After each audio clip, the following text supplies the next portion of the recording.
This is Plato, the Republic, Book 2, and this is a summary as well as an argument. So there are these two brothers, Glaucon and Adeimantus, and they make an argument for injustice to Socrates.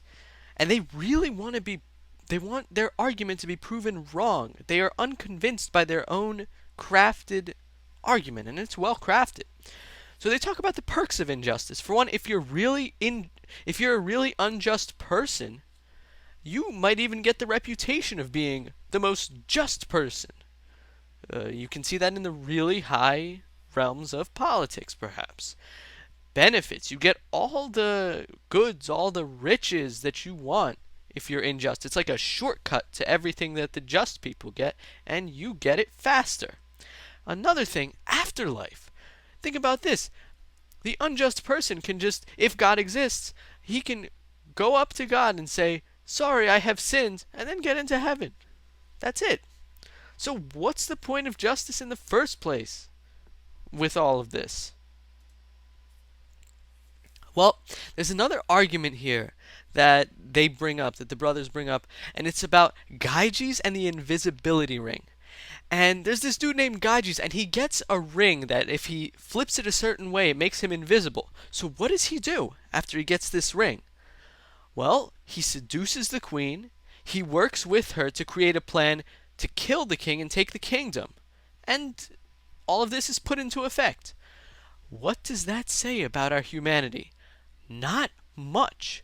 All it says is that if you present us with a stimulus for injustice, a really strong one, an invisibility ring, we're going to commit it. It's simple science. It's like if the only food you have in your house is cookies and cakes, you're going to eat them because you don't want to starve. It's just that way. And an injustice ring is the strongest stimulus for injustice. Think about porn for a second here. If you take some person, sit them in a chair, put porn on the screen, what's going to happen? They're going to get aroused. What does that mean? It just means we have a capacity for sex. That's it. Nothing more. So this argument has less sway than it seems.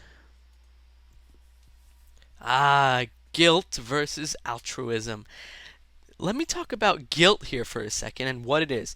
Guilt, to sum it down, is a mechanism of the mind that's intended to keep us in line with our own moral code. Whenever we take an action that sways from our moral code, we feel this pang of guilt, assuming that we have that our mind functions normally, barring psychosis or neuropathy. That is what happens. That's what guilt is. And when we commit acts of injustice, when we're raised in a just society, if our parents were just and they did their best to instill justice and models and examples of justice into us, whenever we commit an unjust act, we'll feel that pang of guilt. And that is not pleasant. The brain will not let us have too much fun with that. We can ignore the guilt. Some people do that. Some unjust people learn to ignore the guilt.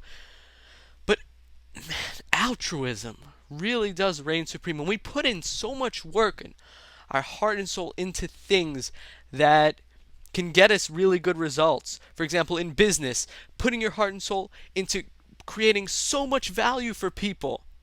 Yes, you can go and rob a bank and perhaps get away with it if you're really skilled, but that money's not going to taste good. Whereas if you worked really hard through altruistic acts, and that money that you earn from that is going to be incredible. Your brain can tell the difference. You will never be able to fool those neurochemicals. And that's really what it comes down to. We're ruled by our neurochemicals. And our brain, as long as we're brought up with this idea of justice versus injustice, and we're given solid examples of justice, our brain will always know what to do. We are wired for altruism.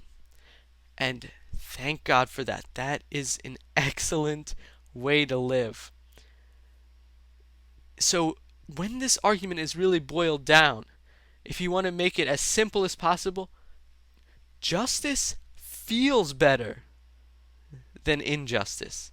That's it. If that's the only argument you want to make, whichever one feels better. Justice in the end.